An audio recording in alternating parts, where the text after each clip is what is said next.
Messieurs, dames, bonjour, bonsoir et bienvenue pour une toute petite vidéo dans laquelle on va revenir sur les dernières informations concernant DanMachi saison 5. Ça ne vous a peut-être pas échappé parce que les réseaux étaient au courant qu'il allait y avoir quelques informations grâce à un live diffusé par Warner Bros, ceux qui possèdent la licence et ceux qui sont au comité de production aussi, donc les boîtes de production, ont donc fait circuler une nouvelle bande-annonce, un nouveau key visual, mais surtout une date, ouais, une vraie date, puisqu'on savait que c'était pour octobre, donc c'est pour très bientôt, c'est pour la saison prochaine, qui se rapproche à grands pas, même si on est en plein milieu du mois d'août, il n'empêche que le temps passe très vite, il y a donc 2 mois et demi encore à attendre, puisque oui, cette saison 5 va être diffusée à partir du 4 octobre 2024. Ça fait beaucoup de 4, même si le mois d'octobre c'est le 10e mois de l'année, bon, voilà, 2024, 4, c'est très bien, et ce nouveau key visual, il est là, on va pouvoir l'analyser très rapidement, puisqu'il nous montre 3 personnages, et ces personnages sont en premier lieu Seal, Seal, que vous voyez, excusez-moi, j'ai le mauvais doigt, voilà, juste ici, de côté, qui regarde à droite devant elle, mais elle transpire pas la joie, on peut voir que la lumière dans ses yeux est un peu éteinte, elle est mouillée aussi, elle est sous la pluie, on voit d'ailleurs que ce key visual, il y a de la pluie partout, il y a d'ailleurs le sol qui se reflète et tout, on a des reflets dans le sol ici qu'on voit, c'est hyper beau cette teinte bleutée de nuit, c'est vraiment superbe, on voit peut-être même la ville en fond, c'est vraiment très joli, mais c'est surtout au milieu que ça nous intéresse, puisque on voit Belle qui pareil, tout comme Seal, a l'air d'avoir le regard comme s'il venait de perdre quelque chose, à nouveau quelque chose. Il a l'air un peu perdu dans ses pensées, il a l'air même un peu triste à la fois. Bref, ce regard est très dubitatif, mais c'est surtout la déesse qui est à ses côtés. La déesse Freya, la déesse... alors déesse de l'amour, je crois, ou un truc dans le genre. Déesse qui convoite Belle depuis la saison 1, en fait, depuis qu'elle a croisé le regard de ce jeune homme. Elle en est tombée éperdument amoureuse et surtout, elle le veut absolument. Elle veut le piquer à Estia. Elle veut en faire sa chose, bien que Belle soit toujours mineure. On rappelle que Belle a 15 ans, puisque oui, l'histoire de DanMachi ne se passe que sur quelques mois. Donc Belle n'a pas pris 1 an, en fait, depuis le début de la saison 1. Ouais.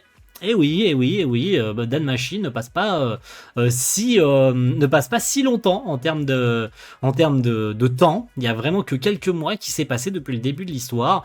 Donc ouais, Belle est à 15 ans. Voilà, mais elle veut en faire sa chose, et la bande-annonce en montre beaucoup plus, notamment concernant Seal, et ce qui va se passer, puisqu'on connaît le nom de cet arc, c'est l'arc de la déesse de la fertilité. Voilà, on sait que Belle est invitée par Seal au bal de la déesse, voilà, au bal de la déesse, je sais même plus comment ça s'appelle exactement, je crois que c'est le festival de la déesse, le festival des dieux, et donc il va être invité pour passer un moment convivial, un date, tout simplement, par Seal. Il reçoit une lettre qui laisse dubitatif un peu tout le monde, d'ailleurs elle demande accessoirement à Ryu si elle a le droit. On a des nouveaux personnages, en l'occurrence la familia de Freya aussi, j'en parlais de Freya, qui va être aux petits soins pour Belle, notamment l'un de ses membres qui va dans un premier temps essayer d'accoster Belle, mais surtout de l'obliger à apprendre les bonnes manières pour que son date se passe le mieux possible, montrant aussi peut-être que ça a une importance capitale, puisqu'il connaît pas les bonnes manières, donc il semble être entraîné pendant des semaines et des semaines pour que ça se passe le mieux possible. Va savoir pourquoi d'ailleurs, Seal a l'air très importante, mais Belle apprend les bonnes manières, tout a l'air de très bien se passer. D'ailleurs pendant ce trailer on peut apprendre que l'ending comme habituellement sera chanté par le groupe de Saijo no Hana, donc ça c'est très très cool. Et donc Seal a l'air d'être pisté par la familia de Freya, et elle demande à Belle de la kidnapper, donc en fait de tout simplement d'échapper à quelque chose, à la familia de Freya, peut-être qu'il les surveille, et donc Belle, tout comme Seal, deviennent des fugitifs pourchassés par tout le monde. Voilà, Belle se retrouve à nouveau pourchassée par Horario tout entier, par toutes les familias, qui en ont peut-être après Seal aussi. Qu'est-elle réellement, même d'ailleurs Estia nous offre quelques petits indices à partir, grâce plutôt à Hermès qui est toujours derrière ses basques, donc voilà. Elle soupçonne Syl, voilà, elle nous dit est-ce que Syl ne serait pas une déesse en fait? C'est ça la grande question. Je vous avoue m'être renseigné volontairement par rapport à ça, et c'est une grosse dinguerie ce qui va se passer. Vous êtes absolument pas prêts pour ce qui arrive. Syl est-elle une déesse? Peut-être c'est aussi ça qui fait que la famille de Freya la surveillait. Elle a peut-être, je sais pas, su que depuis tout ce temps une déesse se cachait, voilà, parmi les humains, et qu'en fait, elle n'avait rien dit à personne. Elle menait une existence normale. C'est qu'une théorie, hein. Voilà, je veux pas vous influencer ou quoi que ce soit. C'est ce qu'Estia semble se dire. Est-ce que ce serait pas une déesse en fait depuis le début? Est-ce que elle-même serait pas aussi tombée amoureuse de Belle, et que c'est pour ça aussi que Freya en a après elle? D'ailleurs, on avait eu pas mal d'infos dans la bande-annonce précédente, où on voyait d'ailleurs Syl et Freya ensemble, où elle lui susurrait à l'oreille, je sais plus ce qu'elle lui disait exactement, mais elle semblait lui donner des indications, peut-être pour que son date se passe le mieux possible. Est-ce qu'elles sont liées de près ou de loin, les deux? Il semblerait-il que oui, en tout cas, que Syl et Freya aient un lien l'une avec l'autre, mais ça s'annonce croustillant. Tout ça. Ça s'annonce vraiment, vraiment très intéressant. Alors, je pense pas qu'en termes de scène d'action, on risque d'en bouffer autant que la saison 4, parce qu'on n'est pas sur un arc où genre les persos sont en giga méga danger. On revient un peu sur de l'Horario, etc. Mais on s'intéresse à des personnages qui, c'est vrai, semblaient un peu secondaires, même si Syl avait quand même pas mal d'interactions avec Belle depuis le début de la licence. Il est vrai qu'aussi, et ça on nous le rappelle dans le trailer aussi et dans les trailers précédents, que Syl, on ne sait pas grand chose sur elle.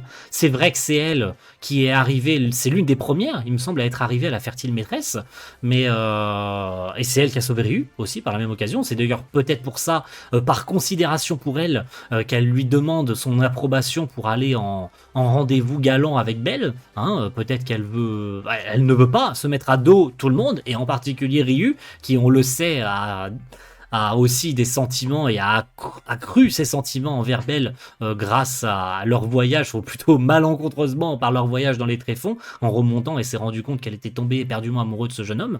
Voilà, tout le monde est amoureux de Belle de toute façon. Donc, voilà, ça s'arrête à ça. Mais elle semble faire les choses bien, a demandé l'approbation de tout le monde. D'ailleurs, ça semble s'ébruiter un peu partout à la fertile maîtresse que Syl part en rendez-vous galant. Elle-même semble être un peu aussi, comment dire, gênée par tout ça. Peut-être qu'elle le fait de son... on l'oblige à le faire. J'en sais rien, mais ça s'annonce génial. Et c'est sur ça que nous allons nous arrêter, messieurs, dames. Rendez-vous très vite. Alors, j'en parlerai, j'en ferai une vidéo bilan comme j'ai fait à chaque fois, et ça a super bien marché. J'étais très content à chaque fois que j'ai fait une vidéo sur Danmachi saison 4. Même l'annonce de la saison 5 est l'une des vidéos qui a le plus marché sur la chaîne. C'est pas celle qui a le marché le plus, mais je m'attendais pas à autant d'engouement par rapport à l'annonce de la 5. Et puis là, ça s'approche à grands pas, donc j'ai très hâte de savoir ce qui va se passer. Je suis en full découverte puisque ça adapte le tome 16. Ça commence à partir du tome 16, qui n'est pas en France. On a d'ailleurs toujours pas la moindre news concernant le tome 15, le dernier tome de la saison...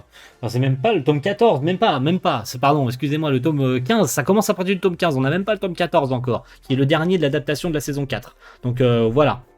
Et donc l'adaptation de cette saison 5, je me corrige, commencera l'adaptation du tome 15 du roman. Voilà.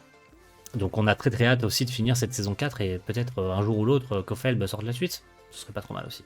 Bref, on se redonne rendez-vous très vite. 4 octobre, n'oubliez pas cette date, marquez-la d'une pierre blanche. C'est le retour de Danmachi, assez vite, plus tôt qu'on se l'imaginait. Reste à savoir, c'est la dernière chose, combien y aura-t-il d'épisodes? Ça, on le saura, je pense, assez vite, hein, ça sera dévoilé. Est-ce qu'on va être sur une saison plutôt courte pour éviter de rattraper trop vite les romans? Parce qu'il n'y a que 19 tomes, il me semble, actuellement, ou 20 tomes. Donc si on fait comme la saison 4 et qu'on adapte 3-4 tomes, est-ce qu'on va pas rejoindre trop vite les romans? Et donc aussi éloigner beaucoup trop éloigné la possibilité d'une saison 6, même si là on semble être bien parti pour que tous les tomes des romans soient adaptés. De toute façon, après une 5e saison, les gars, il est clair qu'il y en aura une 6e derrière, hein, puisque les romans sont pas finis. Donc bon, voilà, on se donne rendez-vous très vite. Marquez-la sur votre calendrier, cette date, et banco. À plus tout le monde, ciao, bye.